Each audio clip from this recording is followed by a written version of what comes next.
Fala galera, beleza?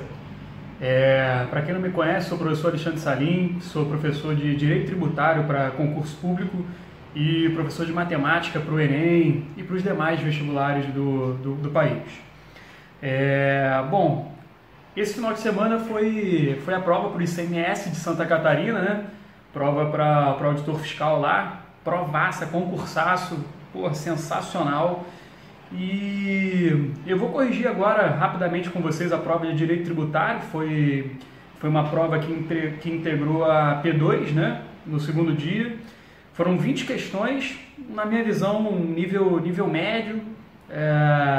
Talvez uma, duas questões um pouquinho mais complicadinhas e tal, exigindo um conhecimento bem específico da Lei Complementar 123, mas tirando elas, acredito que foi uma prova tranquila,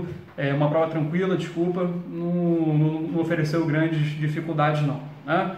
Vamos lá, vamos fazer uma correção aqui bem rápida e bisurada, tá? Questão 21 diz assim: conforme estabelece a Lei Complementar 24, antes de você iniciar essa resolução, eu vou pedir que você dê uma pausa aqui nesse vídeo agora e abre um outro navegador com algumas guias, tá?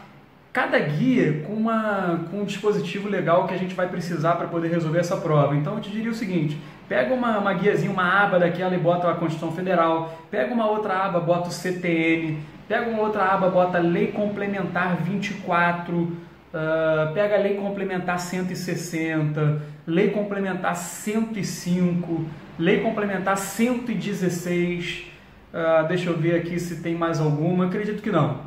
Com esses dispositivos legais, esses diplomas legais, a gente consegue resolver essa prova, tá beleza? Então vamos lá, vamos tocar a questão 21. Conforme estabelece a Lei Complementar número 24 de 75, a inobservância dos dispositivos na referida lei acarretará cumulativamente, aí tem lá, letra A perda do mandato e a inelegibilidade, parará. Bom, ele está falando lá sobre a Lei Complementar 24 e a inobservância dos dispositivos na referida lei. Ele quer saber quais são as penalidades, né? O que acontece com a inobservância dos dispositivos na referida lei. Abre a tua Lei Complementar 24 e vai lá no artigo 8º dessa Lei Complementar 24. Vamos ver o que diz o artigo 8º dessa lei? Diz assim, ó: a inobservância dos dispositivos desta lei acarretará cumulativamente, exatamente o enunciado dessa questão 21, então não tem mistério, né, cara? Inciso 1, a nulidade do ato e a ineficácia do crédito fiscal atribuído ao estabelecimento, recebedor dessa mercadoria. Inciso 2, a exigibilidade do imposto não pago ou devolvido e a ineficácia da lei ou ato que conceda remissão do débito correspondente. Veja que o que prevê esse artigo 8º é justamente o que a gente tem aqui nessa letra D, não é? Que é o nosso gabarito. Exatamente, literal. Até aqui, ó, até a mercadoria é o inciso 1 do artigo 8º, né? Aqui é o artigo 8º da Lei Complementar 24 de 75. E depois, o que vem depois é o nosso inciso 2º. Você pegou aí a tua Lei Complementar 24, foi lá no artigo 8º, viu que é exatamente essa letra D. Obviamente os outros itens, A, B, C e E, a banca, o examinador elucubrando, inventando aí alguma coisa, mas pode ignorar completamente, porque a letra D de dado é exatamente o que diz o artigo 8º da Lei Complementar 24, beleza? Então vamos lá para a questão de número 22. Conforme estabelece a Lei Complementar 116, o ISS de competência dos municípios do Distrito Federal tem como fato gerador, questão que explora o fato gerador do ISS. Tu vai pegar a tua Lei Complementar 116 de 2003 e vai dar uma olhadinha nela, sem mistérios também. Olha o que diz a letra A. O serviço de transporte de pessoas realizado no exterior, entre o aeroporto e o hotel, no centro da cidade, se o pagamento for realizado no ato, com cartão de crédito emitido no Brasil. Cara, vai incidir ISS sobre esse serviço? Pensa, você, sei lá, você é meu vizinho daqui de Niterói, Rio de Janeiro, vizinho meu, aí tu foi para Miami, foi para os Estados Unidos. Beleza, foi lá para os Estados Unidos, pegou teu avião e tal, desceu no aeroporto lá de Miami. Aí, esse transporte que você contratou do aeroporto de Miami lá pro hotel, esse serviço, vai incidir ISS? Quer dizer que eu, como auditor fiscal daqui do município de Niterói, Rio de Janeiro, eu vou poder cobrar ISS dessa transportadora lá dos Estados Unidos? Porra, claro que não, né? Isso é um problema pro fisco americano, não tem nada a ver com o Brasil, tá certo?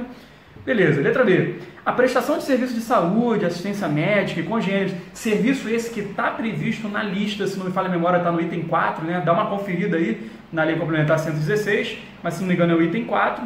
Serviço de saúde, assistência médica e congêneres, ainda que esses não se constituam como atividade preponderante.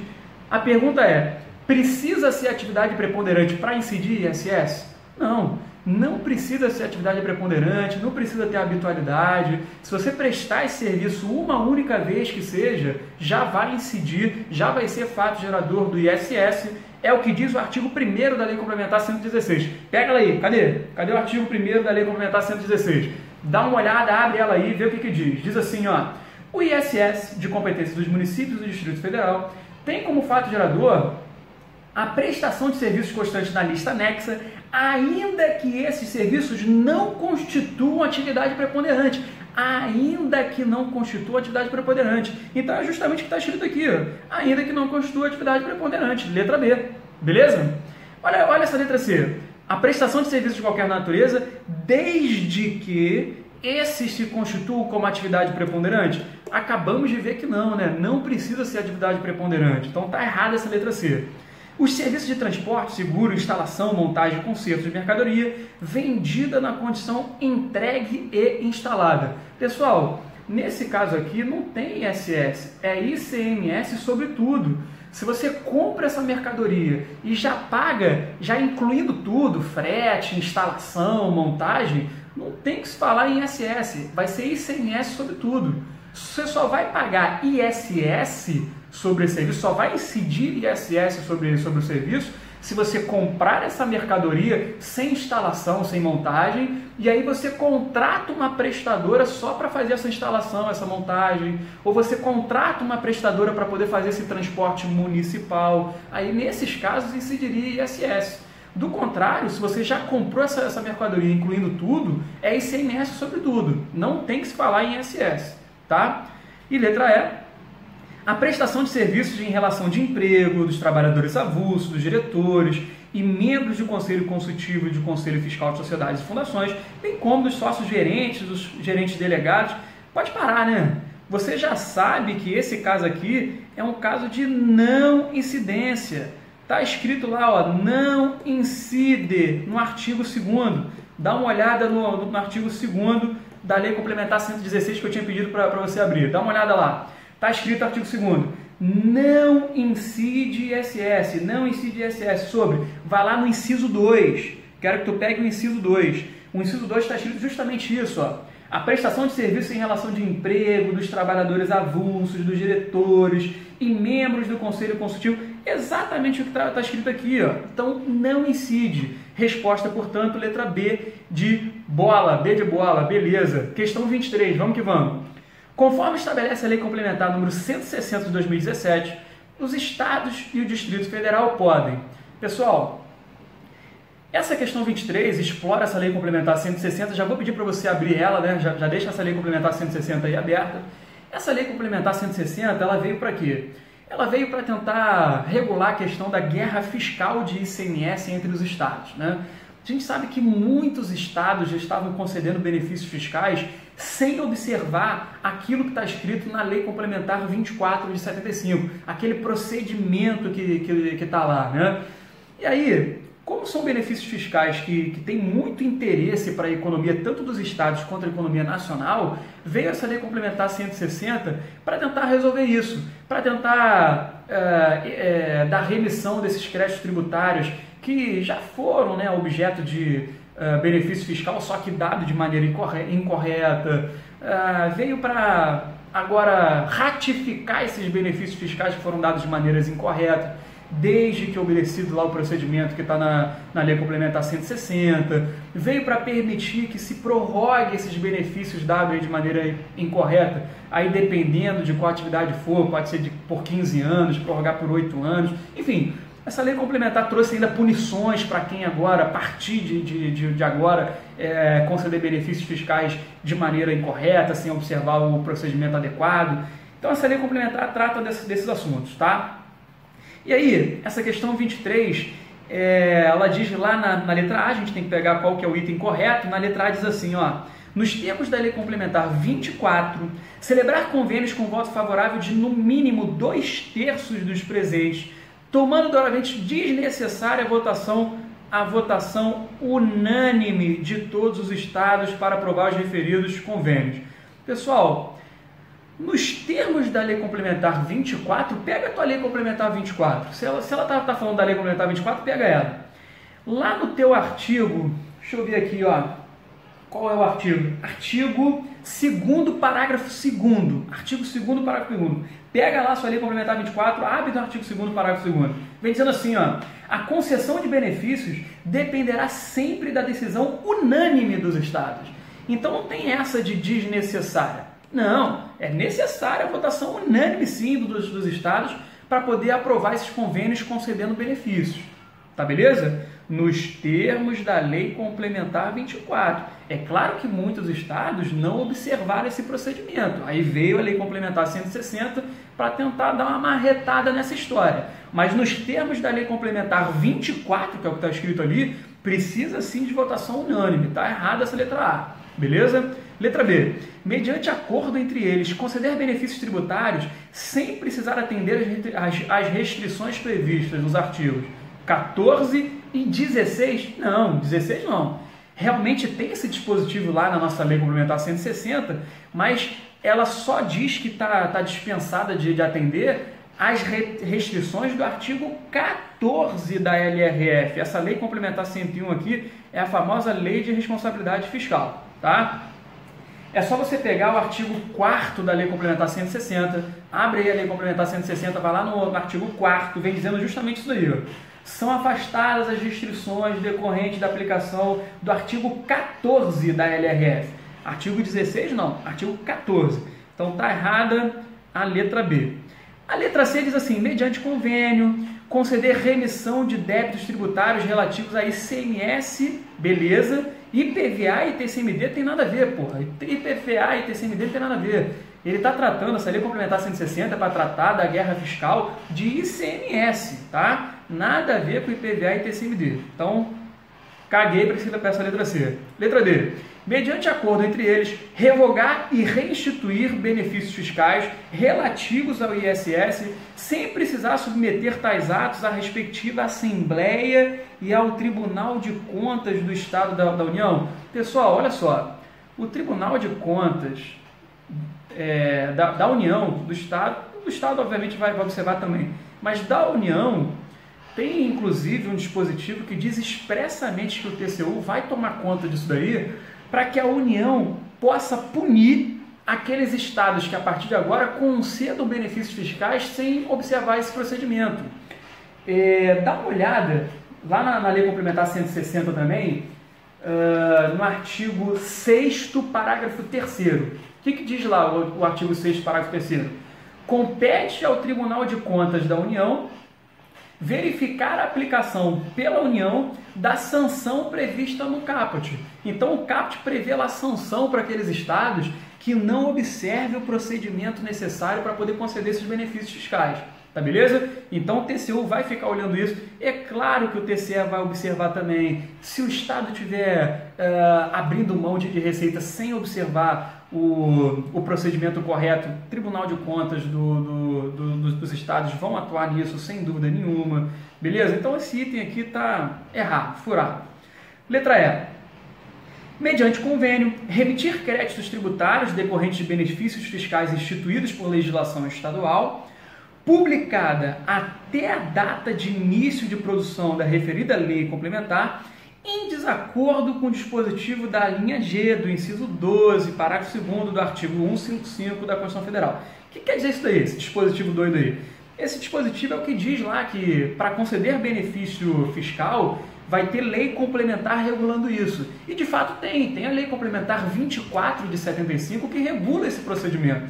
Só que muitos estados davam lá os seus benefícios fiscais com as suas leis estaduais sem observar esse procedimento, beleza?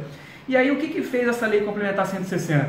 Permitiu que em alguns casos, observado um procedimento específico, fossem mantidos esses benefícios fiscais, alguns benefícios fossem prorrogados, outros fossem de fato mantidos e tal. É justamente o que tem no artigo 1º, né?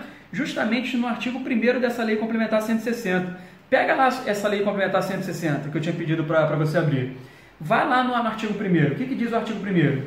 Diz assim, ó: mediante convênio celebrado nos termos da Lei Complementar 24, os Estados e o Distrito Federal poderão deliberar sobre, inciso 1, remissão de créditos tributários, constituídos ou não, decorrentes das isenções dos incentivos e benefícios fiscais ou financeiros fiscais, instituídos em desacordo com o disposto. Aí vem essa trozoba aí, né? A linha G do inciso 12, parágrafo 2º, do artigo 155 da Constituição Federal. Vê que é justamente o que está nesse item né? Ele pegou a literalidade lá do artigo 1º da Lei Complementar 160, beleza? Então o examinador de novo aí quis a literalidade do artigo da Lei Complementar. Tá, beleza? Questão 24, vamos nela. O que diz a questão 24?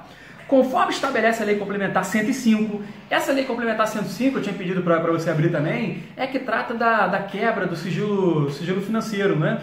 Também bastante importante para nós fiscais, que trata de sigilo das operações das instituições financeiras.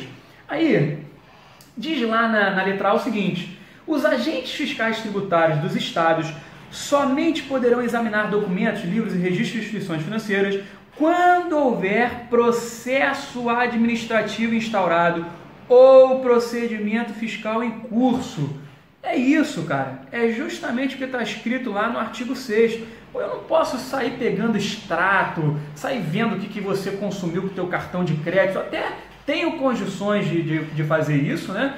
O fisco pode fazer isso, mas não posso sair olhando assim quem eu quiser. Tem que ter processo administrativo instaurado, procedimento fiscal em curso. É justamente o que diz o artigo 6º. Vamos ler? Diz assim, ó: as autoridades e os agentes fiscais tributários da União, dos estados, do Distrito Federal, dos municípios, somente poderão examinar documentos, livros e registros de instituições financeiras, inclusive os referentes a contas de depósitos e aplicações financeiras, quando houver processo administrativo instaurado ou procedimento fiscal em curso, e tais exames sejam indispensáveis pela autoridade administrativa competente. Beleza? Então eu realmente posso olhar, mas tem que ter um procedimento fiscal instaurado, beleza? Ou um processo administrativo instaurado ou um procedimento fiscal em curso, beleza? E tem que ser, obviamente, indispensável. Muito bem, então esse item A está perfeito, né? É justamente ele que é a nossa resposta, porque é o que está previsto no artigo 6º. Beleza, pessoal? Vamos para o item B. A quebra de sigilo de operações financeiras listadas na referida lei constitui crime e sujeitos responsáveis a pena de reclusão de 4... Porra, aí foi sacanagem da banca do CC, né, cara? Realmente, constitui crime, mas não é de 4 a 8 anos. Porra, bobeira cobrar isso, né? É de 1 a 4 anos e multa. Esse é o erro, tá? Isso aí a gente vai encontrar lá no artigo 10º. Se quiser conferir, dá uma olhada aí no teu artigo 10º, no seu artigo 10, que você vai encontrar essa previsão, tá? Item C. São consideradas instituições financeiras para fim do disposto na referida lei, entre outros, as bolsas de valores, as bolsas de mercadorias, as cooperativas agropecuárias. Cara, isso daí você vai pegar lá no artigo 1º dessa lei, tá? Parágrafo 1º, que ele vem colocando lá um rol de instituições que são consideradas instituições financeiras. Realmente, bolsa de valores é verdade, bolsa de mercadorias também é verdade. Agora, cooperativa agropecuária, cooperativa de trabalho, não. O que a gente tem na realidade é cooperativa de crédito, né? O que tem lá nessa lei é cooperativa de crédito, beleza? E aí, o que mais que ele fala? Administradores de vale-refeição? Não tem escrito isso lá, vale-alimentação. Tem administradoras de quê? Tem administradoras de cartão de crédito e também de mercado de balcão organizado, tá? Então tem administradora de cartão de crédito, beleza? E além disso tem de mercado de balcão organizado.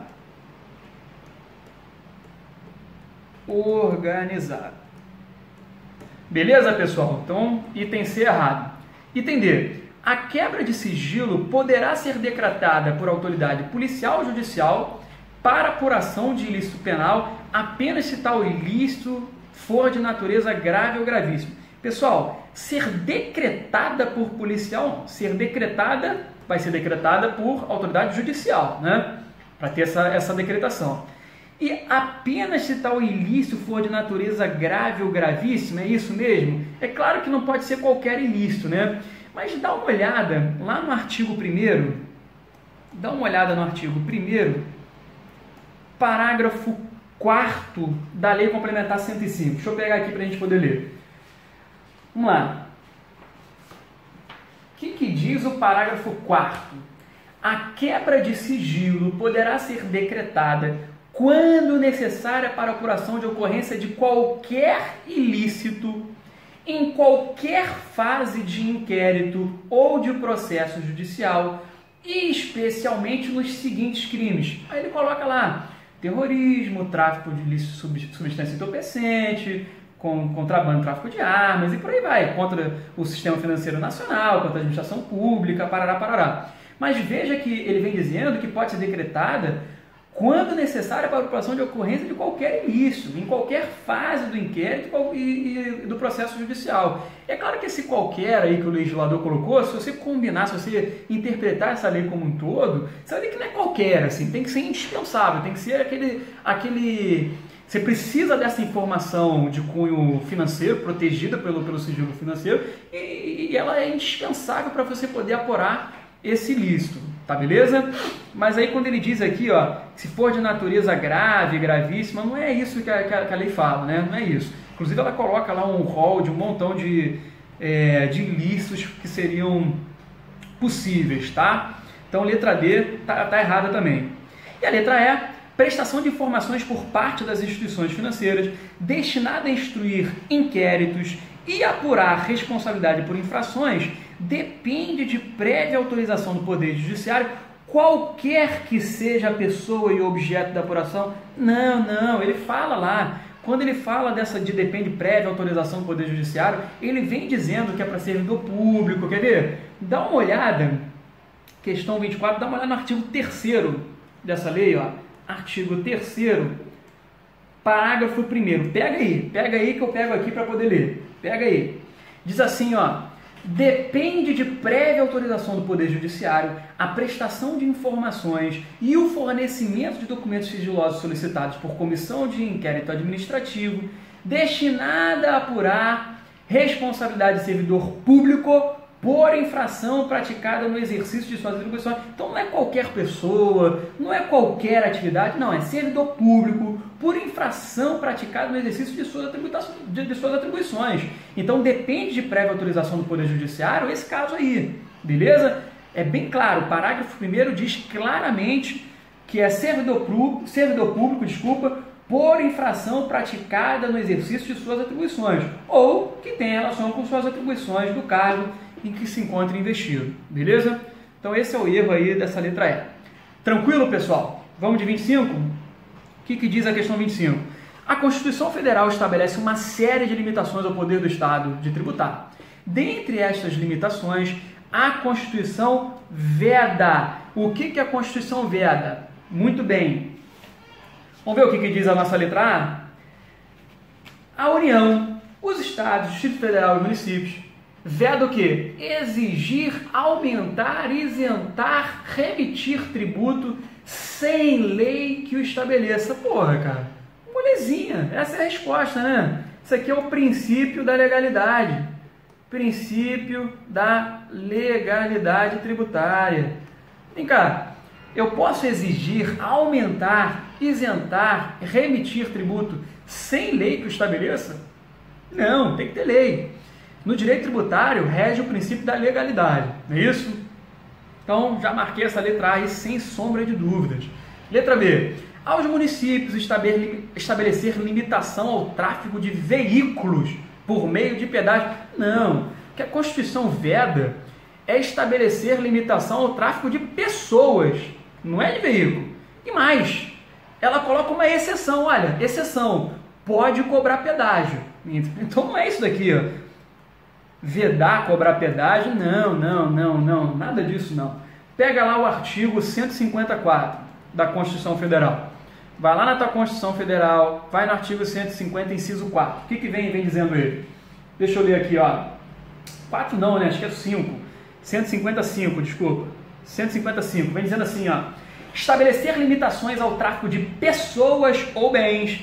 Aqui, ó, pessoas ou bens. E não fala especificamente veículos, né? Pessoas ou bens, por meio de tributos interestaduais ou intermunicipais, ressalvada a cobrança de pedágio. Ou seja, pedágio pode cobrar, não é essa de por meio de pedágio não pode. Não, pode sim, tá? Letra C. É vedado, então, à União e aos Estados de instituir tributo que não seja completamente uniforme em todo o território, ou que implique distinção de qualquer espécie. Cara, dá uma olhada lá no artigo 150 também, 151, desculpa, artigo 151, inciso 1. Dá uma olhada lá. Artigo 151, inciso 1. Eu leio. É vedado à União, não falou aqui em Estado, né? União, instituir tributo que seja uniforme em todo o território nacional, ou seja, é vedado instituir tributo que não seja uniforme em todo o território nacional, beleza? Ou que implique distinção ou preferência em relação a Estado, Distrito Federal, município, em detrimento de outro, admitida, olha a exceção aí, ó, admitida a concessão de incentivos fiscais destinados a promover o equilíbrio do desenvolvimento socioeconômico. Então, admite-se essa exceção de concessão de incentivos para promover equilíbrio do desenvolvimento socioeconômico. Então, quando ele diz ali, ó, completamente uniforme, distinção de qualquer espécie, ainda citou Estado, né? O artigo fala só da União. Cara, errado. A gente sabe que pode, se for para corrigir esse problema aí da distorção, né, socioeconômica. Tá, beleza? Letra D. É vedado à União, Estados, Distritos Federais e municípios instituir tributos sobre filmes, música, teatro, exibidos, apresentação ou ensinados no Brasil. Filmes, músicas, o teatro é isso mesmo. A gente sabe que tem imunidade musical, não é isso? Musical, não há que se falar em teatro, tá? Até, não, mas pô, filme, né? Ele fala em videofonograma. Ainda assim, cara, videofonograma tem que ser para música, não é isso? A imunidade é musical. Dá uma olhada lá o que diz o artigo 150, inciso 6, a linha E. Vamos lá, artigo 150, pega aí a tua Constituição Federal. Artigo 150, inciso 6, a linha E. É a famosíssima imunidade musical, né? Diz assim, ó, é vedado, né, instituir impostos sobre fonograma e videofonograma musical, né? Teatro, filme, musical, produzidos no Brasil, contendo obras musicais ou litero-musicais de autores brasileiros ou obras em geral interpretadas por artistas brasileiros, bem como suporte material, parará, e aí ele bota salvo a etapa de replicação industrial da mídia ótica, né, daquele CDzinho, tá? Então a replicação não está protegida pela imunidade. Mas, de todo modo, a imunidade é para música, cara, é para música. Filme, teatro, joga fora. Na verdade, a imunidade, ela é musical, tá beleza? E letra E, a União utilizar tributo com efeito de confisco, realmente, se fosse até aqui estaria correto, é vedado mesmo a União utilizar tributo com efeito de confisco para promover a reforma agrária urbana. Então é vedado confiscar por meio de tributo para poder promover a reforma agrária urbana. Porra, aí vacilou, né? Não, dá uma olhada lá no artigo, qual que é o que trata do não confisco, hein? Do não confisco ao 150, inciso 4, não é isso? Dá uma conferidinha aí, artigo 150, inciso 4. Diz o quê? É vedado utilizar tributo com efeito de confisco, ponto. Não pode utilizar tributo com efeito de confisco. Não é para promover reforma agrária, reforma urbana, não tem nada a ver uma coisa com outra. Tá beleza? Então 25 aí, correu. Questão 26 diz o quê? No que se refere à contribuição para o custeio da iluminação pública e à contribuição de intervenção no domínio econômico, a CID, a Constituição Federal dispõe que, muito bem, letra A, compete aos estados e ao Distrito Federal instituir contribuição de iluminação pública.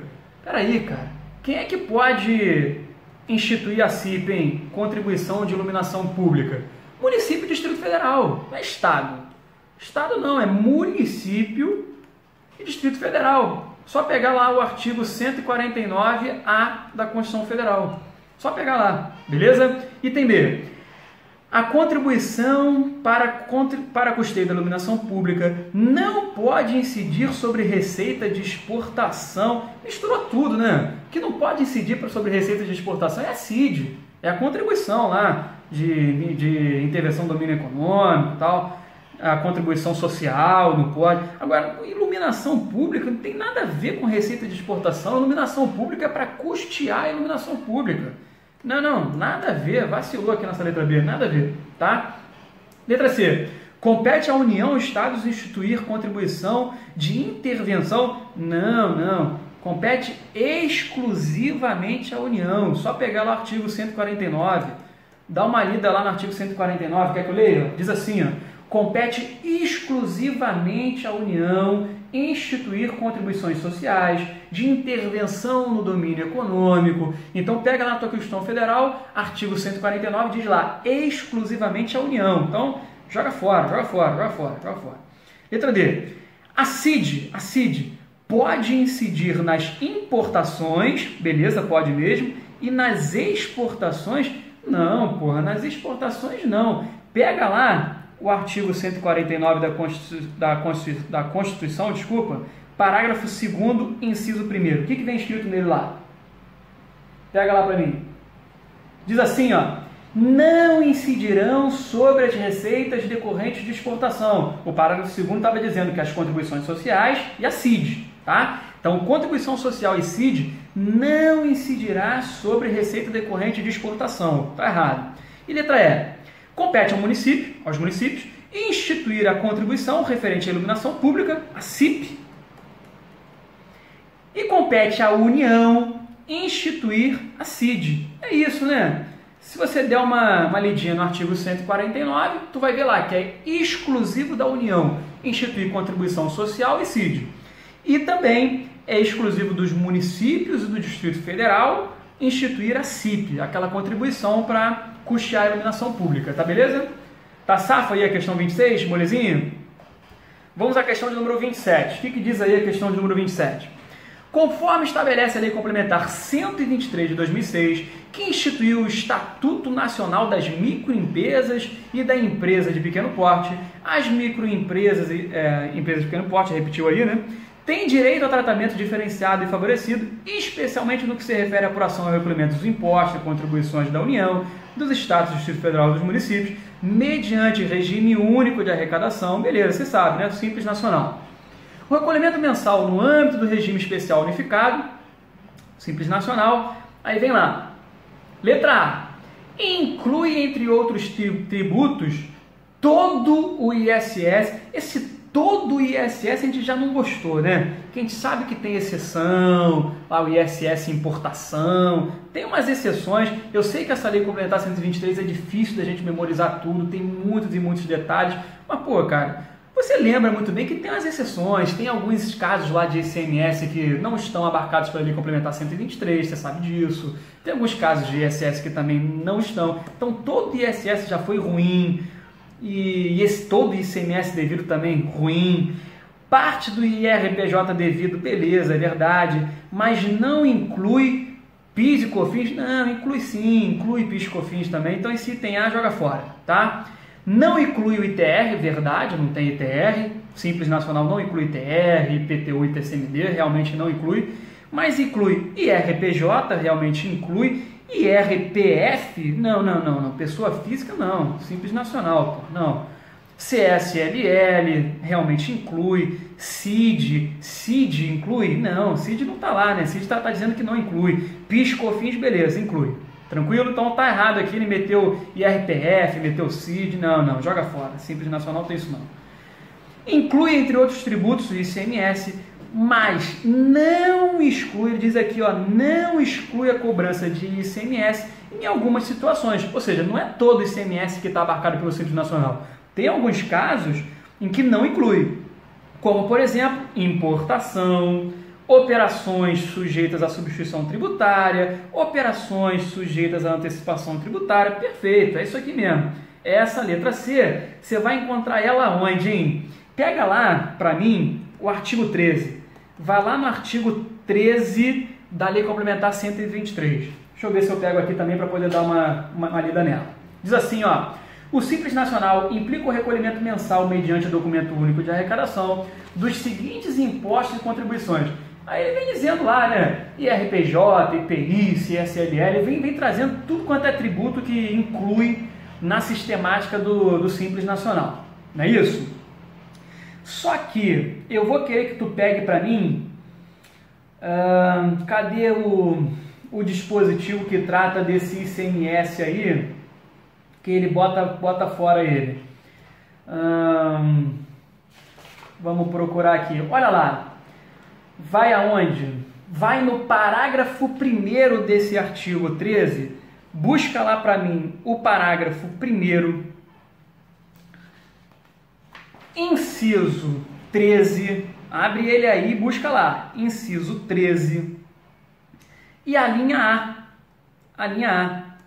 Dá uma olhada que esse parágrafo 1º, ele vem dizendo assim, ó, o recolhimento na forma deste artigo não exclui a incidência dos seguintes impostos, ou seja, tem alguns casos, alguns impostos que ficam fora dessa sistemática do Simples Nacional.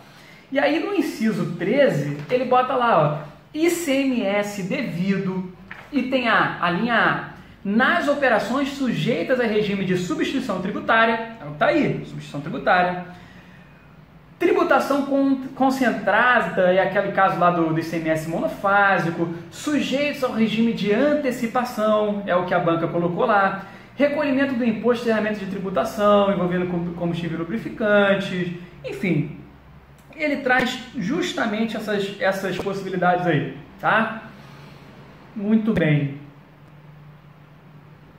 E, além disso, importação tá onde, hein?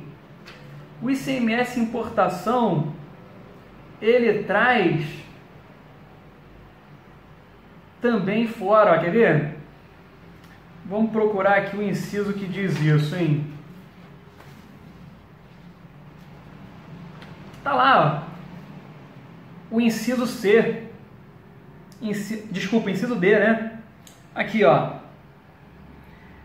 Esse ICMS importação está na linhazinha D, desse mesmo inciso 13. Ele diz lá assim, ó, por ocasião do desembaraço aduaneiro. Desembaraço aduaneiro é justamente a importação, ICMS importação. Então, essa aqui, sujeita à substituição tributária, está na própria linha A, operação sujeita à antecipação tributária está na própria linha A, e tem aqui a linha D, trazendo o ICMS da importação.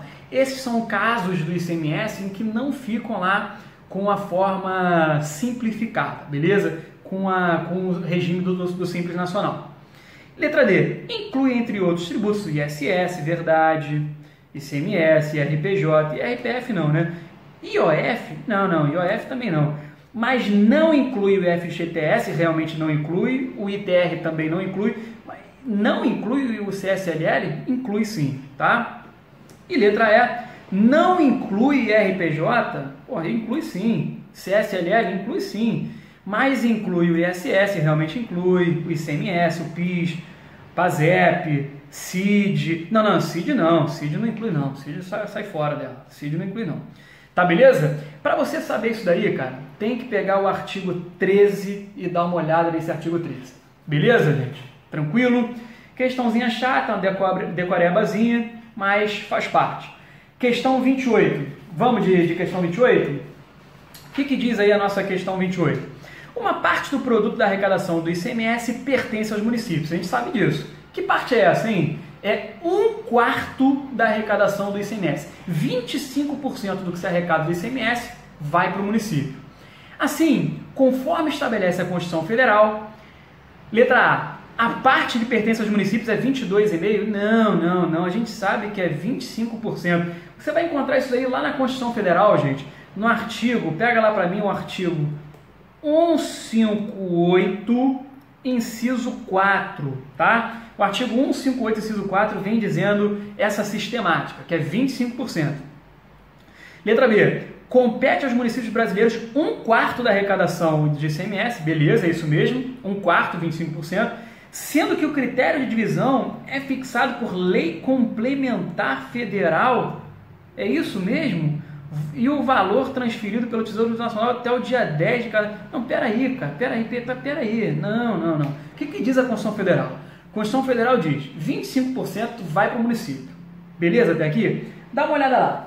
Artigo 158, inciso 4. Diz assim, 25% do produto da arrecadação do imposto do Estado sobre operações relativas à circulação de mercadoria, ou seja, ICMS. 25% do ICMS pertence ao município. Aí no parágrafo único vem dizendo assim, ó, as parcelas de receita pertencentes aos municípios, mencionadas no inciso 4, serão creditadas conforme os critérios. Olha quais são os critérios. 3/4 no mínimo. 3/4 de quem? 3/4 desses 25%. 3/4 no mínimo na proporção do valor adicionado nas operações relativas à circulação de mercadoria e prestações de serviços realizadas em seu território.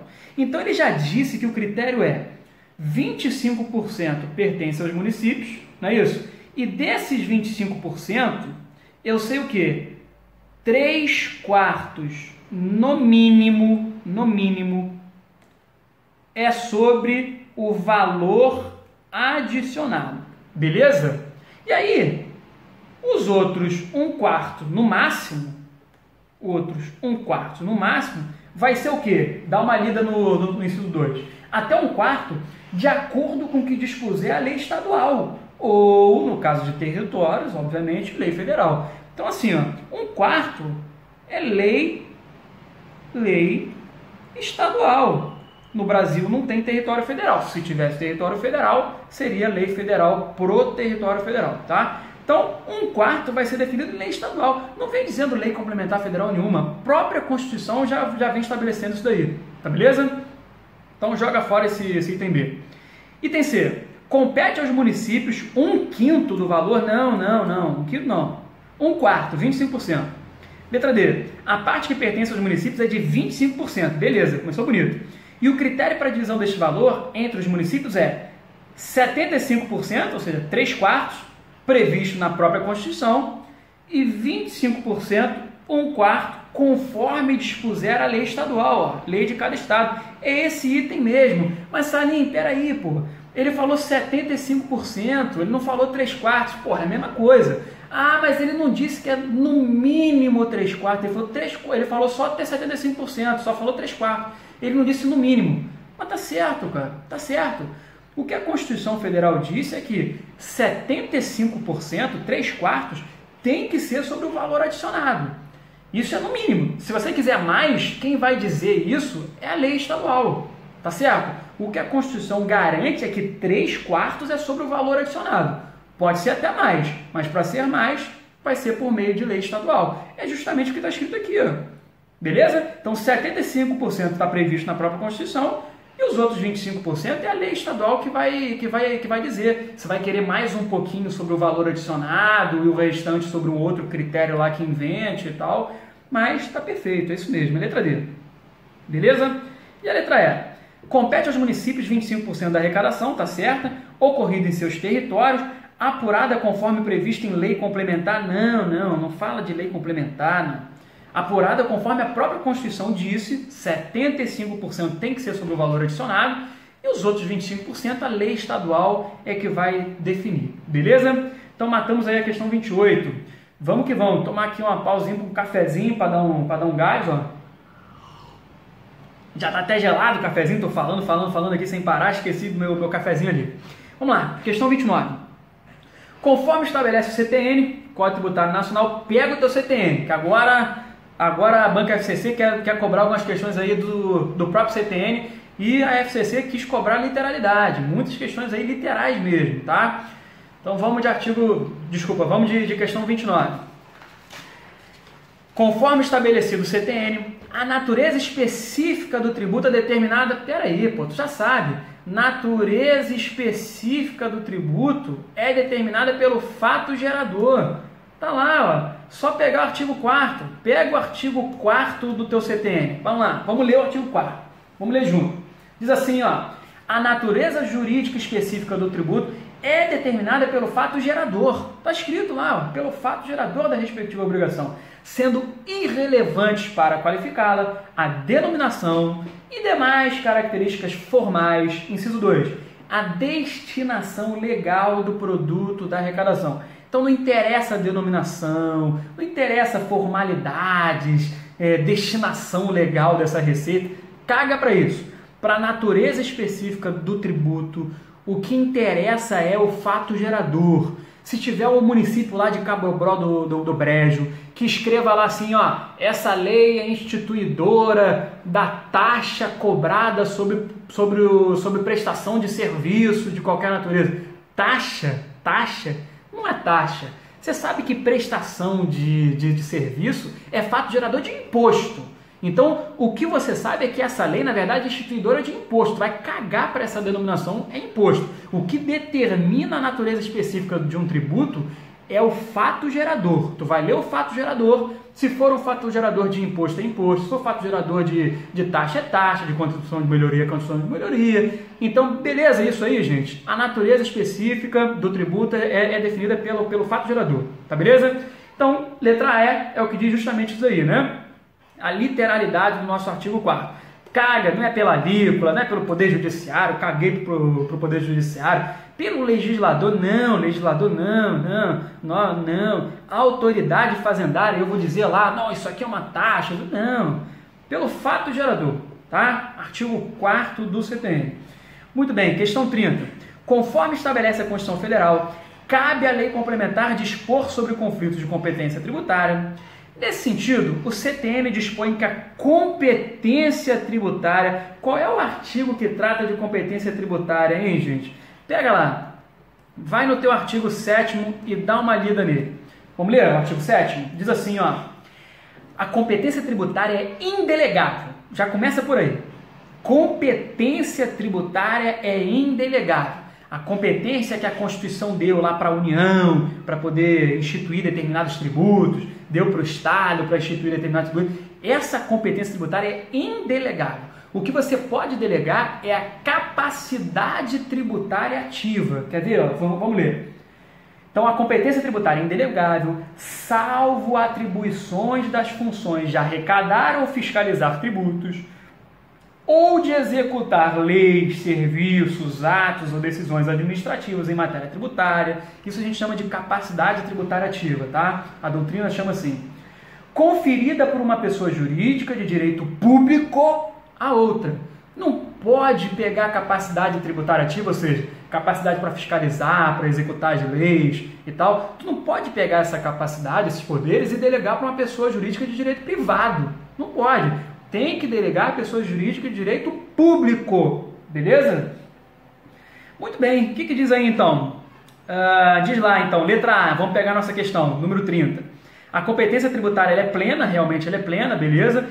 Será dividida entre os entes na mesma proporção do produto da arrecadação. Ih, cagou tudo aqui, nada a ver. Não, vai ser dividida pela Constituição. A Constituição dividiu lá essa competência, olha... Esses impostos aqui é da União, esses aqui são do Estado, esses aqui são do município, Paraná. Quem decidiu isso daí foi a Constituição Federal e não tem essa de na mesma proporção, não tem isso não.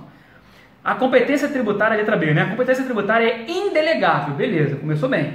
Sendo permitida a atribuição das funções de arrecadar, fiscalizar, legislar e de executar leis legislar, já ficou ruim esse legislar aqui, já não gostou disso. E de executar leis, tudo bem, executar leis, tudo bem. A outra pessoa jurídica de direito interno, não, é público.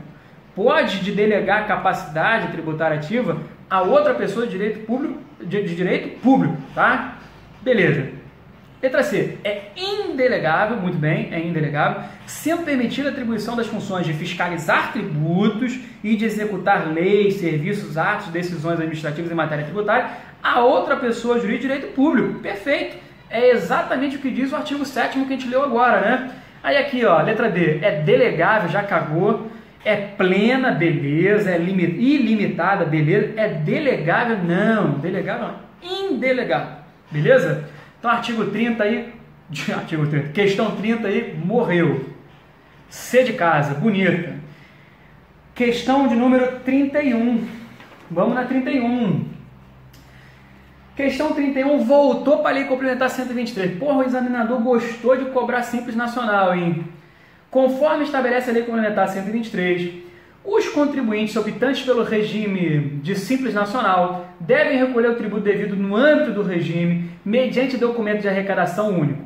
Para fins de cálculo do valor devido no mês, conforme disposto no artigo 18, já pega aí o artigo 18 da Lei Complementar 123, da referida lei, o contribuinte optante pelo Simples Nacional deve computar separadamente as receitas decorrentes de... Cara, questão, ó, chatíssima, questão chata, considero difícil. Claro, pô, difícil. Por que difícil? Porque pegou o detalhe, pô. Tem que conhecer lá o artigo 18, o que vai ser cobrado separadamente, o que tem que separar lá no teu recolhimento único do Simples Nacional. Difícil saber isso, difícil. Claro que dá para você raciocinar, tentar pensar ali para eliminar um item, eliminar outro, ou do contrário, tu tem que ter esse artigo 18 decorado, que tem uma porrada de incisos, de parágrafos. Complicado, mas vamos lá. 31, item A. Aplicação financeira. Deve computar separadamente a aplicação financeira? Não tem essa previsão. Quando pegar lá o artigo 18, não tem. Venda de mercadoria? Não tem venda. Tem revenda. Revenda de mercadoria, sim. Venda não. Mas, cara, é claro que não tem venda, né? Pensa bem. Se tivesse venda de mercadoria, significa então que o ICMS ficou fora, né, cara? O ICMS você vai ter que fazer apartado, porque venda de mercadoria vai incidir ICMS. Prestação de serviço, qualquer prestação de serviço, gente? Não, qualquer prestação de serviço não. Só do contrário, o ISS ficou fora, sacou? Então dá para você eliminar a venda. Se tiver aí um outro item que está dizendo aí qualquer venda de mercadoria, já vai jogar fora também, né? Entendeu? Locação de bem imóvel realmente tem, no artigo 18, tem que ser separado. A locação de bem imóvel também tem lá, tem essa previsão. Né? Não tem jeito, tem que ter isso aí decorado. Infelizmente, para resolver essa questão tem que ter decorado. É lógico que a gente não tem isso decorado, eu mesmo não tenho isso decorado. Tenho algumas, né? Até porque eu trabalho com isso, eu sou fiscal, evidentemente, então a gente acaba tendo memorizado algumas, mas decorar todos esses itens aí não me parece ter um bom custo-benefício. Venda de ativos com lucro realmente tem que ser separado. Exportação direta e indireta realmente tem que ser separado. Beleza, mas já tinha jogado fora essa letra A.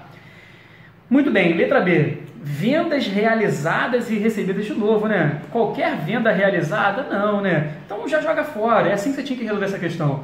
Então lá, venda de mercadoria, joga fora. Venda realizada, qualquer uma venda realizada?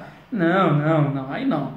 Então eu já joguei fora ela, serviços prestados, qualquer serviço prestado também não. Chega, já joguei fora essa letra B.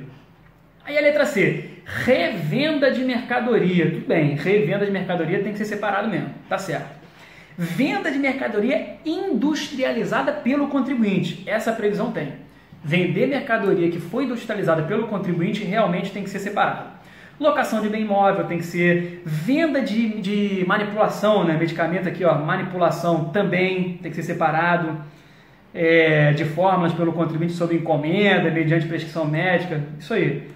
Então, venda de medicamentos lá, de manipulação e tal, tem que ser separado. Exportação tem que ser separado também, entre outros. Verdade. Então, a letra C é a nossa resposta. Dava para marcar, gente, dava para marcar porque você ia na malandragem, né? Na malandragem, eliminando aí alguns itens dessas outras opções. Então, opção D. Revenda de mercadoria adquirida nacional, sim, revenda de mercadoria realmente revenda de mercadoria, não importa que tipo, né? Revenda de mercadoria, realmente tem que ser separado. Comercialização de medicamentos produzidos por manipulação de fórmulas em estabelecimento, de forma no estabelecimento em terceiro. Aqui é complicado, porque tem um detalhezinho, isso aí é muita maldade, né, cara? É muita maldade. Porque aí você tem que conhecer justamente o que está escrito lá no artigo 18, quer ver? Pega lá o artigo 18,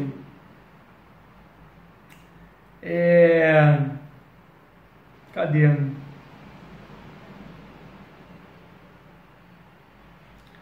Artigo 18.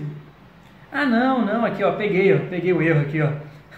Aqui, olha aqui, ó. Ele diz aqui, ó, isso é muita maldade, isso aqui é uma sacanagem com a pessoa. Revenda de mercadoria industrializada pelo próprio contribuinte. É venda, lembra que eu te disse aqui em cima? É venda de mercadoria industrializada pelo próprio contribuinte. Isso aqui é uma sacanagem da FCC, né?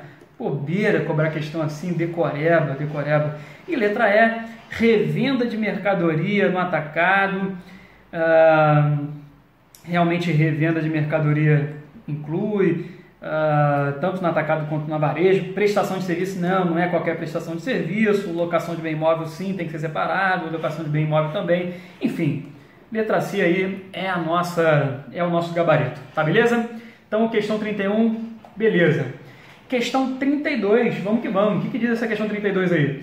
Conforme estabelece a Lei Complementar 123, as microempresas e as empresas de pequeno porte, optantes pelo Simples Nacional, não farão jus à apropriação nem transferirão créditos relativos a impostos ou contribuições abrangidas pelo Simples Nacional. Esta mesma lei dispõe que, pessoal, de novo, Lei Complementar 123, parece que foi uma orientação aí, né? A banca foi orientada provavelmente a cobrar bastante Lei Complementar 123, cobrar bastante Simples Nacional. E aí, para resolver essa questão, a gente precisa lá do artigo 23.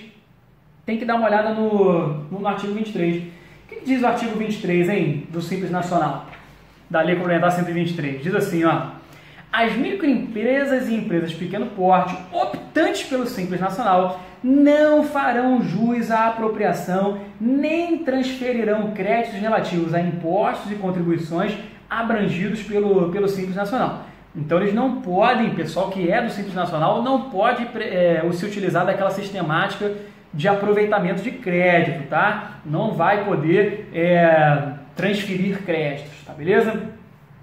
Muito bem, olha o parágrafo primeiro, diz assim, ó: as PJs e aquelas a elas equiparadas pela legislação tributária não optantes pelo Simples Nacional. Agora, as PJs que não são optantes, tá?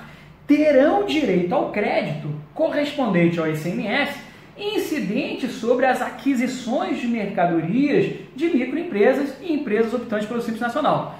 Então, olha só, as PJs que não são do Simples Nacional, quando adquirem mercadorias de uma que é do Simples Nacional, tudo bem, a que é do Simples Nacional não vai pertencer a essa sistemática, né? Não vai aproveitar crédito, coisa e tal, beleza. Mas essa PJ aqui, que não é do Simples Nacional, ela pode sim aproveitar o crédito de ICMS. Só cuidado, esse crédito que essa PJ vai aproveitar não é a alíquota do estado dela, que ela vai calcular sobre a base de cálculo, não, nada disso não. É o ICMS efetivamente cobrado da empresa lá do Simples Nacional. Aquela empresa lá do Simples Nacional tem um valorzinho lá que ela paga a título de ICMS. Esse valorzinho a título de ICMS, que ela efetivamente deve de ICMS, esse sim vai ser aproveitado como crédito dessa PJ que não está no Simples Nacional. Beleza? É isso que a gente precisava saber para resolver essa questão. Caso o destinatário da mercadoria realize qualquer crédito, isto equivale à redução, à supressão de tributos para fins penais. Não.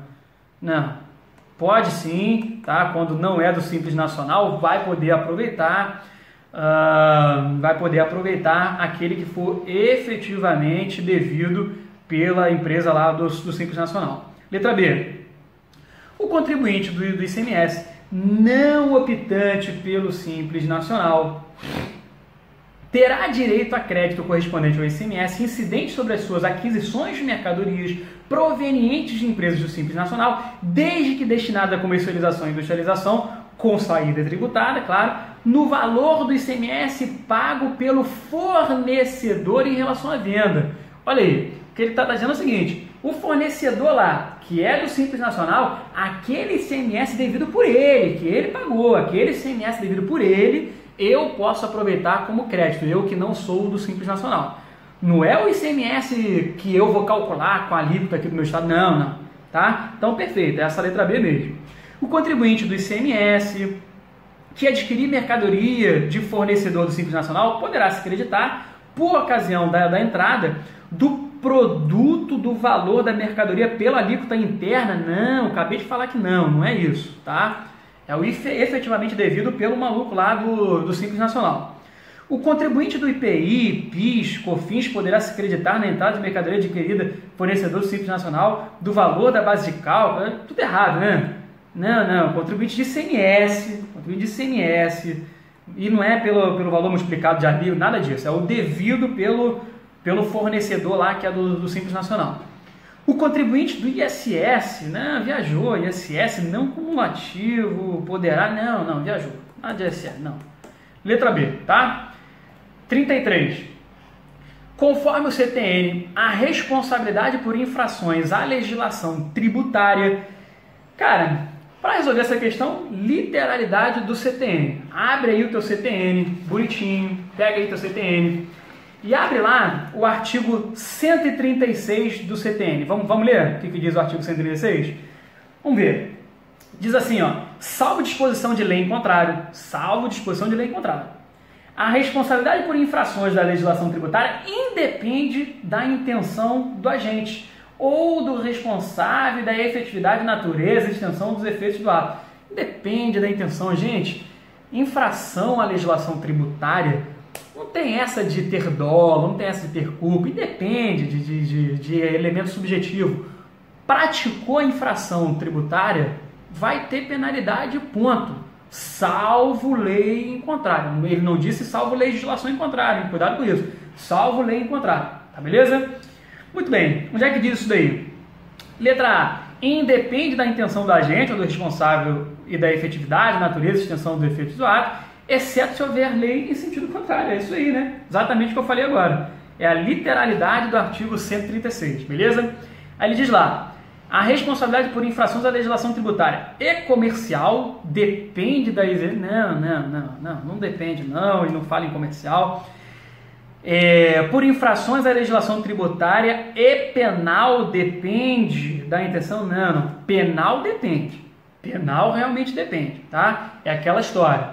O direito penal tributário, ou seja, aquela infração que é configurada como crime, que ele vai ter uma punição penal, realmente você precisa se preocupar com o elemento subjetivo. Na maioria das vezes, dolo, né? Quase todos lá no direito penal, vocês estudam quase todos os tipos penais lá, é necessário dolo, tá? Agora, no caso nosso do direito tributário, o direito tributário penal, aí não. A infração tributária não precisa de dolo, culpa, nada disso não, tá?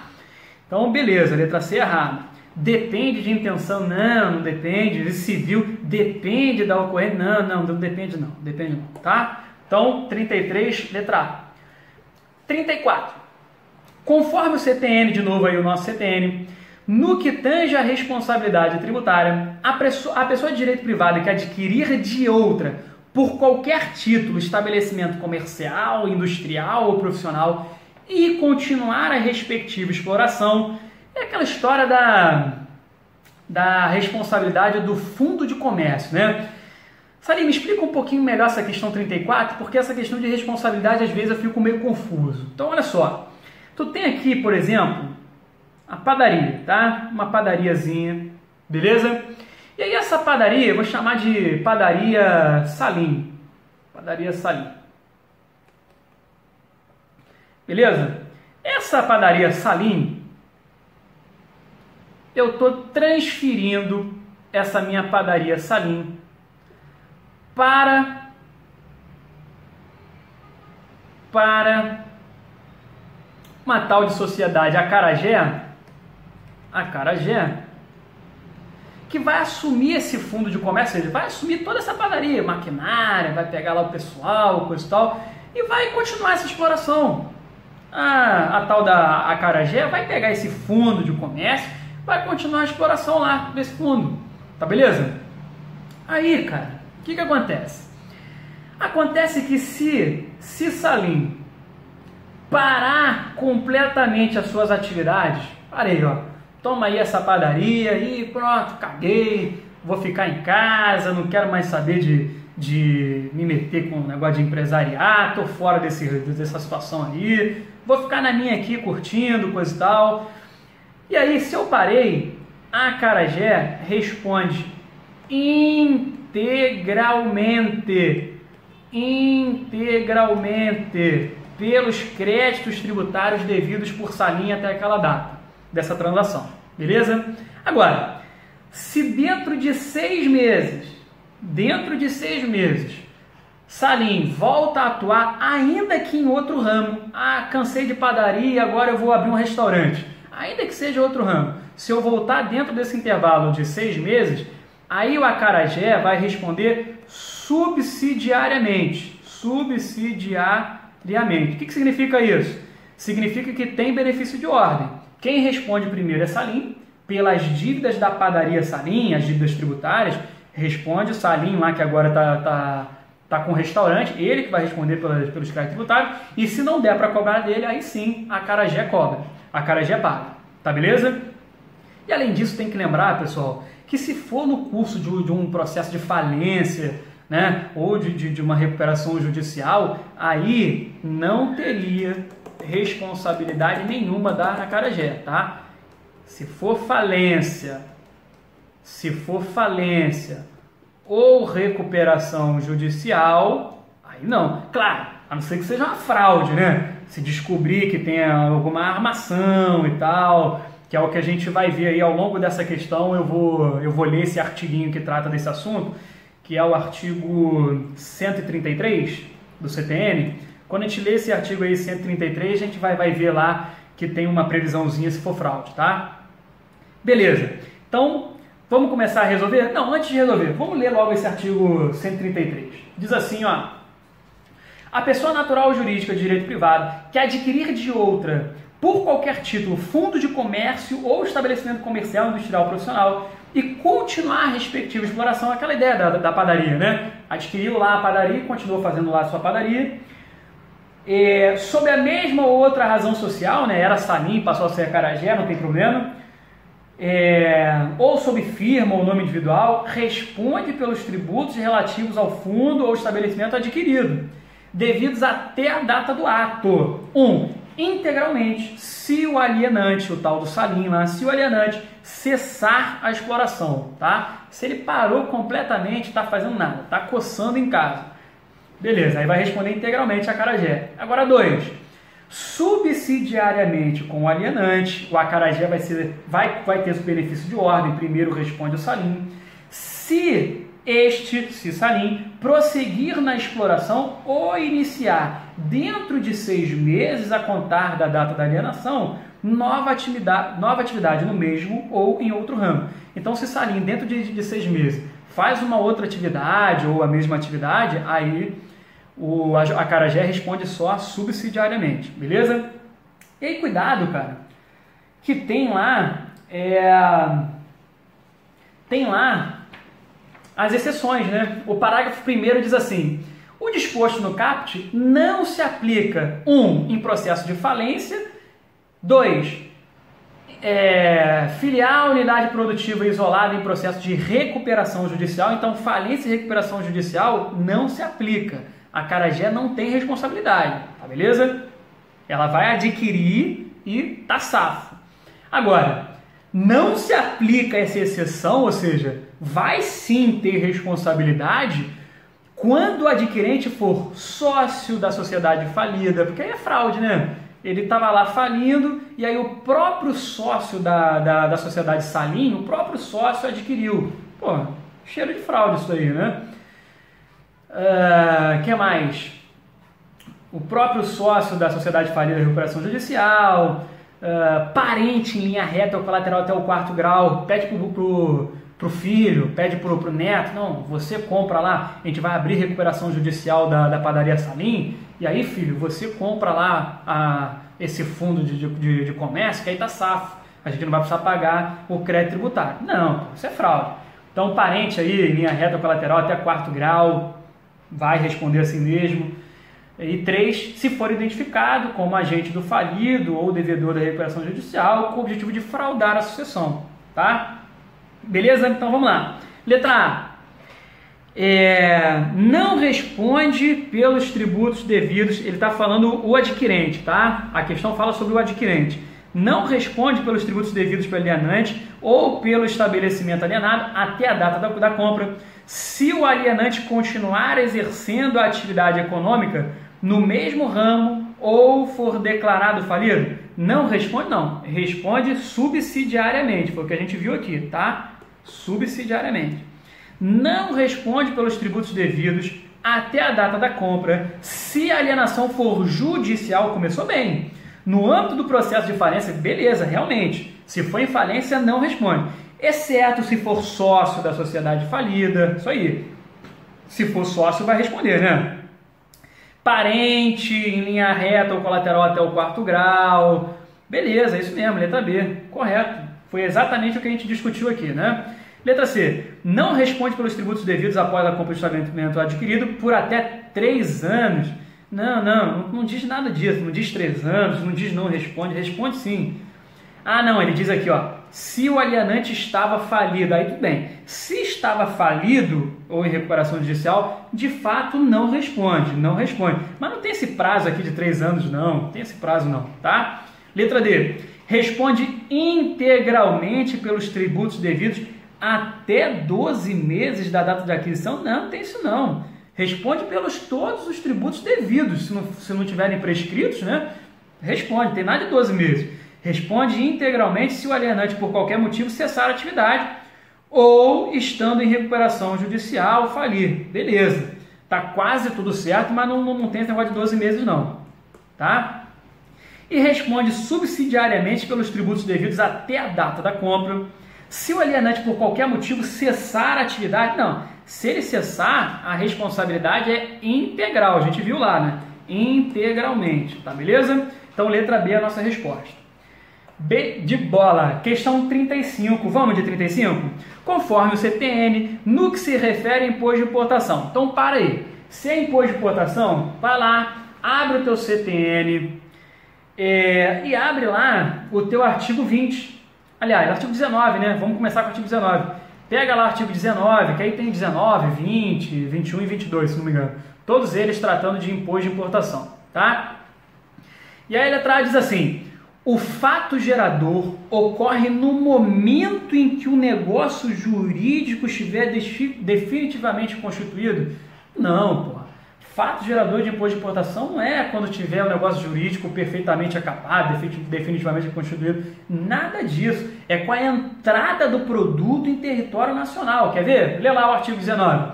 O imposto de competência da União sobre importação de produtos estrangeiros tem como fato gerador a entrada em território nacional. Então não é isso não. O fato gerador é entrada em território nacional. Joga fora isso aí. A base de cálculo é o valor do produto no mercado varejista regional. Quer dizer que eu, carioca aqui, né, do Rio de Janeiro, estou importando um determinado produto e a base de cálculo vai ser, sei lá, se esse produto vende, por exemplo, no mercado aqui da região, eu ver quanto é que está custando lá no mercado da região que a base de cálculo é. Não, pô, não é isso, né? Não é regional, mercado varejista regional, posta... E aí tem que ser FOB. Não, o CTN não fala em nada disso daí. Situação de livre concorrência, aí tudo bem, tá até bonito. Mas não fala em nada disso aí não. Quer ver? Dá uma olhada no artigo 20. Vem dizendo assim, ó. A base de cálculo do imposto é quando a alíquota seja específica à unidade de medida adotada pela lei tributária. Inciso 2. Quando a alíquota for ad valorem, que é o percentual, né, aquela alíquota que a gente está acostumado, um percentual incidido sobre a base de cálculo, o preço normal do produto ou seu similar alcançaria o tempo de importação em venda de condições de livre mercado para entrega no porto. Não vem falando nada de mercado varejista regional, pô. Não é para tu ir na esquina e ver quanto é que está custando o produto, não é isso, tá? Então joga fora essa letra B aí. O fato gerador é o desembaraço aduaneiro em alfândega nacional ou estação. Não, o CTN não fala disso não, cara. Não fala nada disso aí não. O fato gerador é a entrada do produto em território nacional. Ah, Salim, mas a entrada é justamente o desembaraço aduaneiro. Não, aí é o momento do fato gerador pode ser ali, no desembaraço aduaneiro. Mas o que interessa é que o CTN, a questão está falando sobre o CTN, tá? O CTN, o fato gerador, pelo CTN, é a entrada em território nacional. Não é isso que está escrito aqui, então joga fora. Letra D. A base de cálculo é quando a alíquota for específica à unidade de medida adotada pela lei tributária. Porra, não é justamente o que está no inciso 1 que eu acabei de ler, cara? Artigo 20, inciso 1. É ou não é? Artigo 20, inciso 1. Literal. Marquei ela, literal. Mas o que quer dizer isso daí, Salim? A alíquota específica é aquela assim, ó, que diz, é R$1 por quilo, sei lá, R$1 por quilo. Quando ele diz assim, um valor específico por unidade de medida, é a tal da alíquota específica, R$1 por quilo. E aí a base de cálculo, evidentemente nesse caso, seria a quantidade de quilos. Ou então, custa R$10 o imposto de importação por unidade. Aí a minha base de cálculo vai ser o total de unidade. Tá beleza? Então a letra D é isso daí mesmo. O contribuinte é o nacional que adquire bens ou mercadorias no exterior de estrangeiro.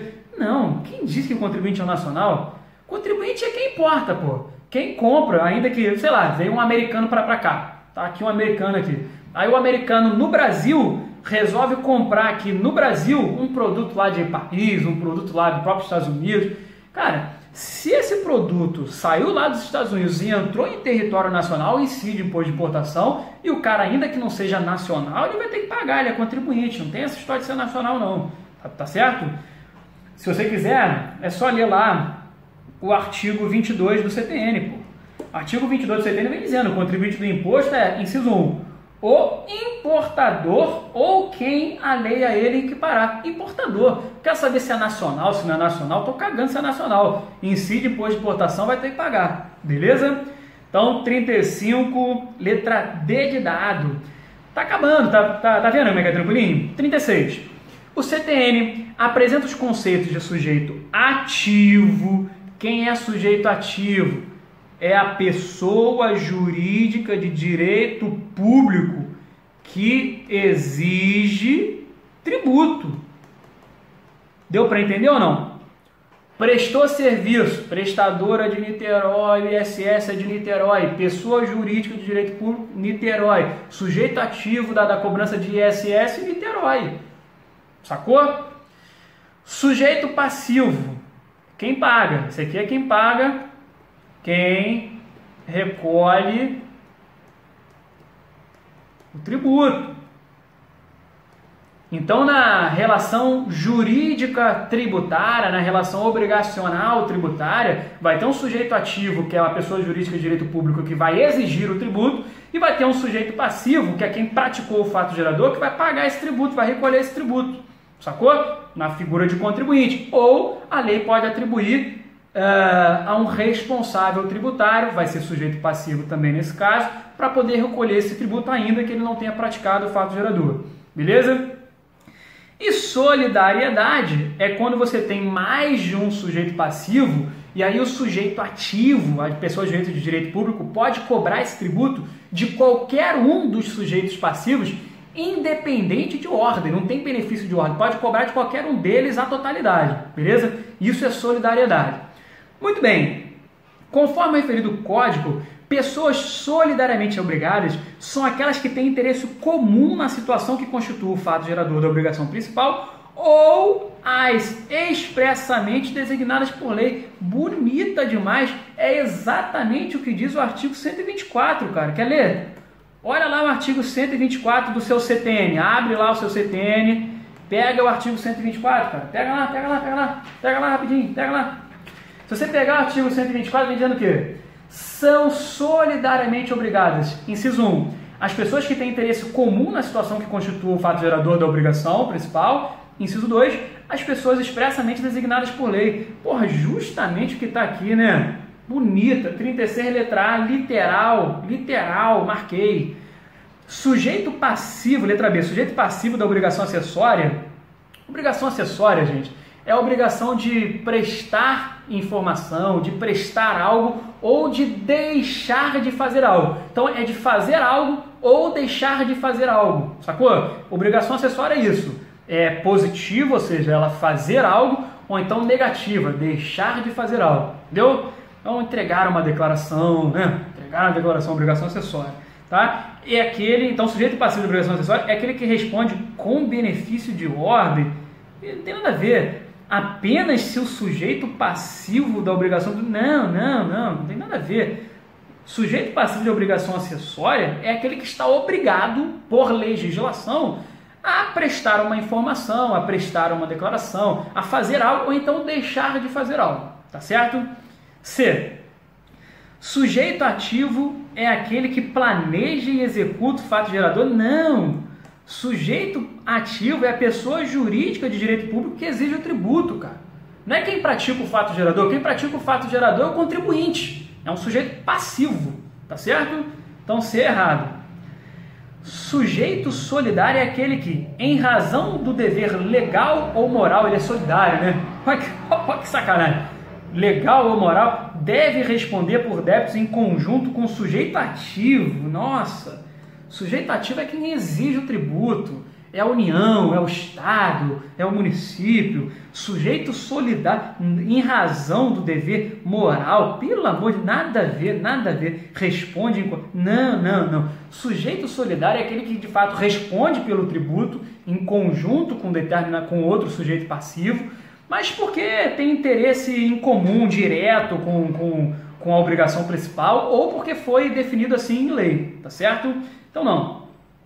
Letra E. Sujeito passivo é aquele que permite a ocorrência do fato gerador e, em conjunto com o sujeito ativo, é responsável pelo pagamento. Sujeito ativo é responsável pelo pagamento desde quando? Sujeito ativo é a União, é o Estado, é o Distrito Federal, o município, é quem exige o tributo. Isso que é sujeito ativo, tem nada a ver. Letra A é a nossa resposta, certo? 37. Vamos à questão do número 37. Muito bem. O que diz aí a questão 37? Pedro, gerente tributário de uma fábrica localizada em Criciúma, determinou por engano o pagamento espontâneo de valor maior que o devido. Pagou valor maior que o devido em face da legislação. Pagou valor maior do que o devido, tá?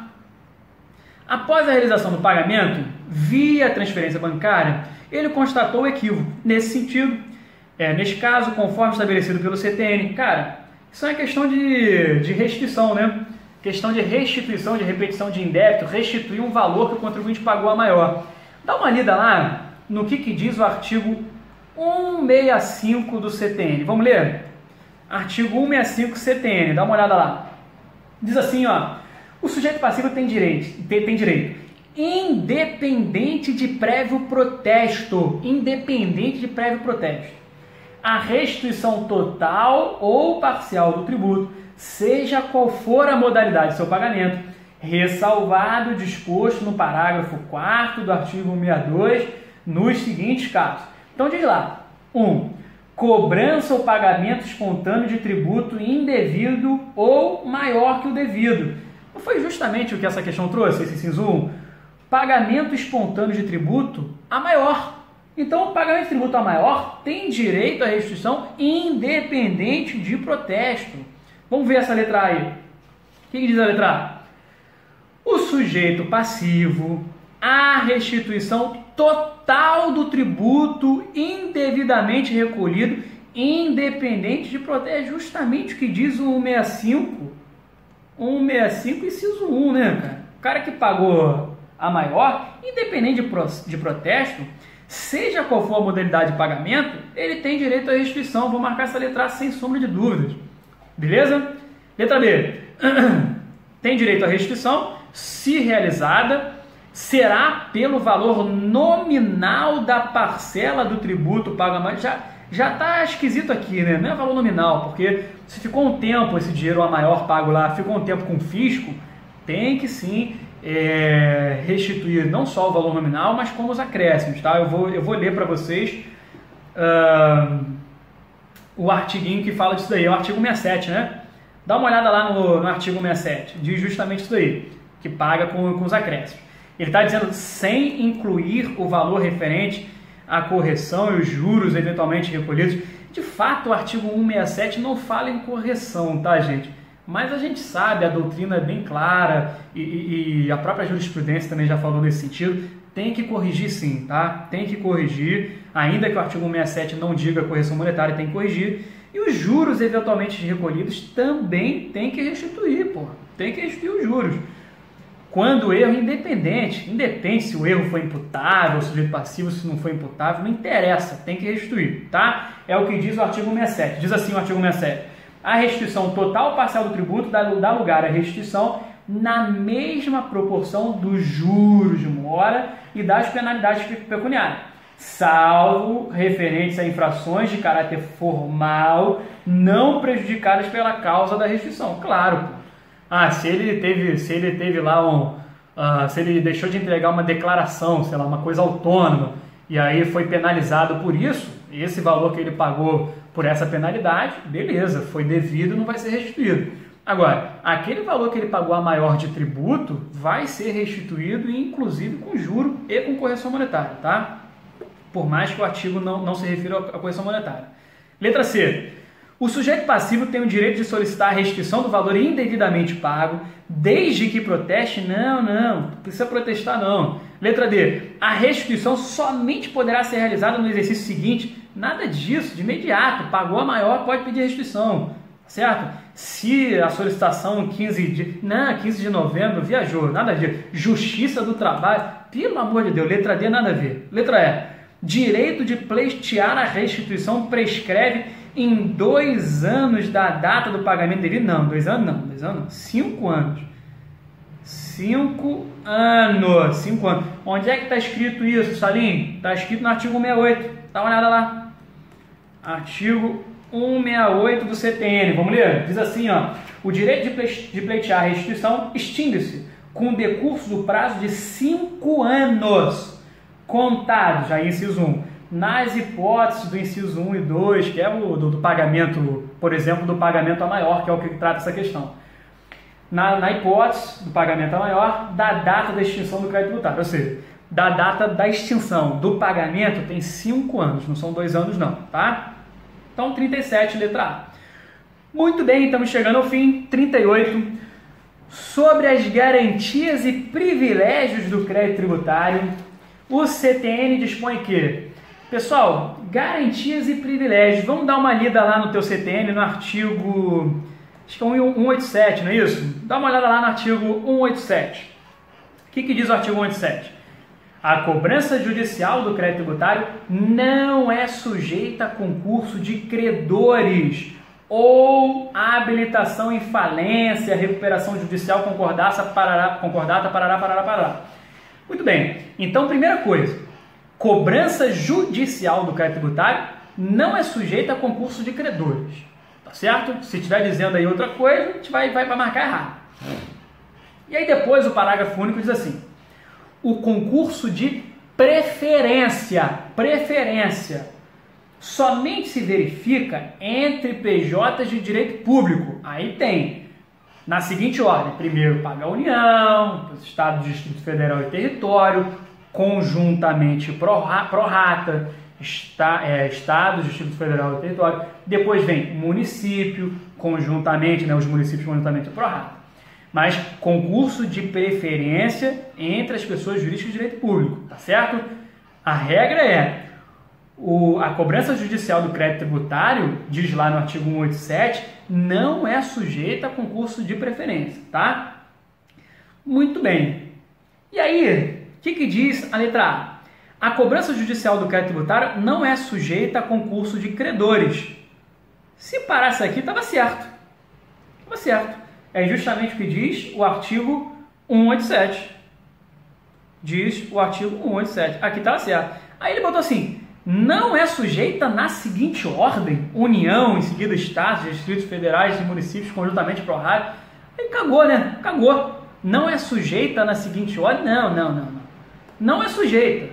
E o concurso de preferência entre as PJs do direito público, aí sim, primeiro União, segundo Estado, Distrito Federal e Território, pró-rata, e terceiro, municípios, pró-rata. Município não fica junto com Estado, Distrito Federal e territórios não, tá?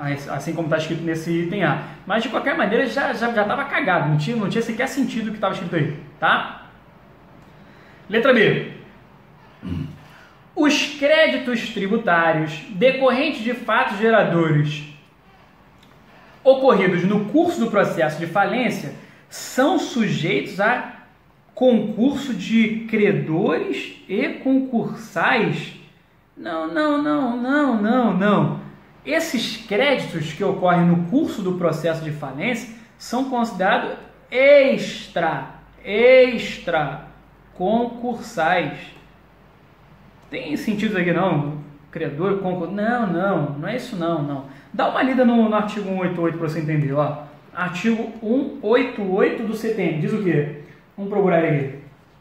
Cadê ele? 188. São extraconcursais os créditos tributários decorrentes de fatos geradores ocorridos no curso do processo de falência.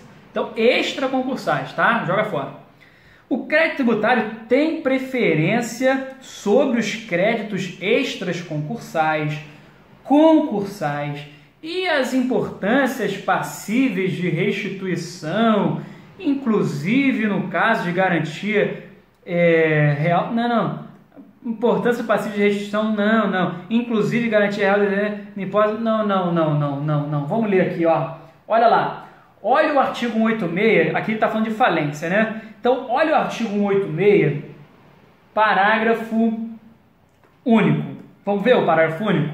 Olha aqui.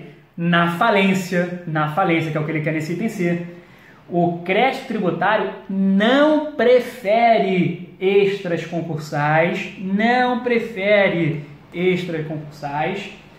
ou as importâncias passivas de restituições nos termos da lei falimentar, nem aos créditos com garantia real no limite do bem gravado. Então, olha só, tá errado. Parágrafo único lá desse artigo, do artigo 186, parágrafo único do artigo 186 vem dizendo que não, prefere não. Letra D. O crédito tributário prefere a qualquer outro, seja qual for a natureza. Pô, acabamos de ver na letra C que não, né? Prefere a qualquer outro. Em decorrência da primazia. Não. Qualquer outro não. Não, a gente já viu que não.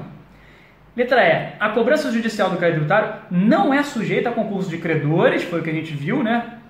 No artigo 187, ou a habilitação em falência, recuperação judicial. É exatamente o que diz o artigo 187, né? É a literalidade do artigo 187. Então, item E é a nossa resposta, beleza?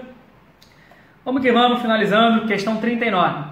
João, titular de uma pessoa jurídica com domicílio em Floripa, cidadezinha boa demais, Floripa, foi informado pelo fisco que fora constituído um crédito tributário em relação à atividade da empresa no período anterior. Entendeu isso aí?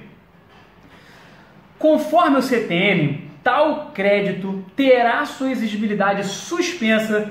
Cara, exigibilidade suspensa, tu tem que ler que artigo, hein? Artigo 151 do CTN. Diz lá o artigo 151 do CTN, qual é o bizu, hein? Bizu é moderé cocopá. Suspende a exigibilidade do crédito tributário moderé cocopá. Você sabe disso, pô. Moderé cocopá. Lê lá o artigo 151. Quais são as hipóteses de suspensão da exigibilidade? Moderé cocopá, moratória, depósito do montante integral, reclamações e recursos, né? Você impugnar gera também o cocopá agora, concessões de medida liminar e mandado de segurança, concessão de medida liminar ou tutela antecipada, né, em outras ações, e parcelamento.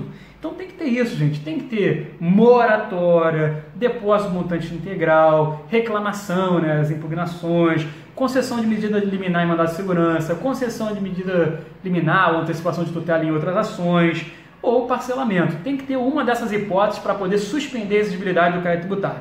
Então vamos ver qual desses itens aí traz uma hipótese dessa?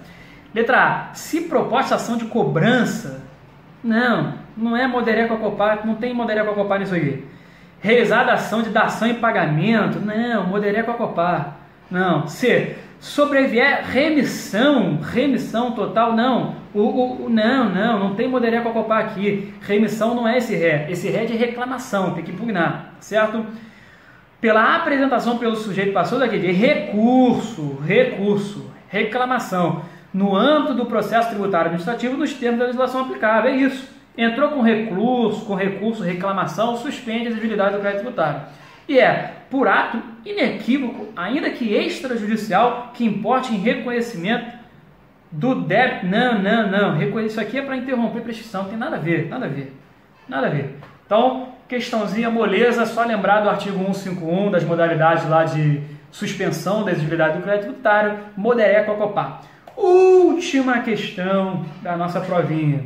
Antônio, sócio-gerente do estabelecimento atacadista localizado em Blumenau, Santa Catarina, cidadezinha boa, em razão de limitação de recursos financeiros, deixou de realizar o pagamento de alguns tributos estaduais, cujo prazo de vencimento ocorreu entre janeiro e dezembro de 2017. Beleza? Mas, no decorrer do primeiro semestre de 2018, ocorreu uma melhora na liquidez da empresa e ela promoveu o recolhimento de um valor substancial, porém insuficiente. Então recolheu lá um valor, só que a menor, insuficiente, para liquidar os débitos com a Fazenda Pública do Estado. Diante dos fatos descritos e considerando o disposto no CTN, a autoridade administrativa competente deve fazer o quê? Pessoal, quando paga a menor, é o que a gente chama de imputação de pagamento. Tem que fazer imputação de pagamento, tá? Pagou a menor, o fisco vai ter que imputar esse pagamento. Agora, vai imputar de que maneira? Na maneira que está escrito lá no artigo 163, cara. Pega o seu CTN, dá uma olhada no artigo 163, tá beleza? Lá ele diz assim, ó, tem lá primeiro, segundo, terceiro e quarto. Primeira coisa a ser feita, pagou a menor, esse valorzinho que pagou, ele vai ser usado primeiro para sanar aqueles débitos que você tem como contribuinte e depois para sanar aqueles débitos que você tem como responsável. Está lá no teu artigo 163, a gente vai ler daqui a pouco. Então, primeiro é aquele que você praticou o fato gerador, você é contribuinte, diretamente mesmo, você é contribuinte. Depois aquele indireto, que você é responsável, que a lei mandou você recolher. Beleza? Fez isso? Já fiz, Salim, fiz isso aí. Sobrou. Peguei lá todos os débitos que eu sou contribuinte, sobrou, aí pego o que é responsável, tá bom. Mas dentre aqueles que eu sou contribuinte, tem imposto, tem taxa, tem contribuição de melhoria, eu começo pagando o quê? Então você vai começar pegando a contribuição de melhoria, vai pagar tudo quanto é contribuição de melhoria. Aí sobrou um pouquinho, vem para taxa, paga todas as taxas. Sobrou um pouquinho, vem para imposto, paga os impostos. Beleza? Mas Salim, dentro lá da contribuição de melhoria, taxa, imposto, o que eu pago primeiro? O que tem que pagar primeiro? Aí vem o terceiro ponto. O terceiro ponto é o critério da prescrição. Claro, aquilo que tiver mais próximo de prescrever, tiver com prazo pequenininho para prescrever, tem que pagar primeiro, certo? E por fim, o último critério é o valor. Você vai pagar o de valor maior, certo? Tá aqui, tem só mais um cascalho aqui, coisa e tal. Eu sei que eu tive que começar pelas contribuições de melhoria, então Porra, dentro dessas contribuições de melhoria, tem só mais um cascalho, qual que eu pago? Aí o critério que vai desempatar é o valor maior, beleza? Então, primeiro, o que você for contribuinte, deixa o que for responsável para depois. Aí, daqueles que você é contribuinte primeiro, contribuição de melhoria, taxa e depois imposto. E aí, pega o que está mais próximo de prescrever e o de maior valor. É assim que você começa, tá? Beleza. Então, letra A ele diz o quê? Intimar o sujeito passivo na pessoa do seu representante legal para realizar o pagamento do saldo remanescente, sob pena de imputar o valor recebido ao pagamento de imposto prescrito e decaído. Que isso? Tu vai mandar o cara pagar tributo que já está prescrito e decaído? É uma doideira esse negócio. Não, se já prescreveu e decaiu, já está extinto o crédito tributário. Sai fora disso aí. B. Imputar primeiros impostos na ordem crescente do montante, depois taxa. Não, primeiro contribuição de melhoria, depois taxa e por último imposto. Negócio de primeiro imposto não, acabamos de ver lá, tá? É o artigo 163, só você ler lá. C. Imputar dentre os débitos por obrigação própria, aqui ó, que você é contribuinte, obrigação própria, você é contribuinte. Começou bonito isso aí, hein? Imputar dentre os débitos de obrigação própria, você é contribuinte, primeiro, contribuição de melhoria, tá certo? Depois taxa e por fim imposto. Opa, é isso daqui. Então, primeiro que você for contribuinte, aí começa lá com contribuição de melhoria, depois taxa, depois imposto. Lembrando de pegar primeiro aqueles que já estão bem próximos de prescrever, né, com menor prazo de prescrição e iniciando pelos maiores valores, tá? Letra D. Notificar a empresa na pessoa de Antônio para completar o pagamento faltante ou solicitar restituição. Não, solicitar restituição, vou restituir nada. Se o fisco já recebeu um valorzinho, vamos restituir nada, vamos imputar pagamento disso aí. E letra E. Imputar o valor recebido aos débitos vencidos e vencendo. Não, vencendo, nem venceu ainda. Pelo amor de Deus. Pagando primeiro o ICMS, por que o ICMS? O que o ICMS tem de tão especial que tem que ser primeiro? Não é isso não. O CTN não fala isso não, tá? E suas multas e juros, não. Letra C, beleza? Pessoal, dizer a vocês aí que foi um prazer estar com vocês, fazer a correção dessas questões e se por acaso você não foi bem nessa prova, peço que não desanime, continue. Muitas outras provas de fisco virão pela frente. Esse ano é um ano muito bom, tá fechando bonito. 2019 vamos com tudo, vai vir muita provinha boa aí pra gente fazer e com certeza conquistar a nossa vaga de auditor fiscal, tá? Quero muito que você seja meu colega auditor fiscal, beleza? Tamo junto aí.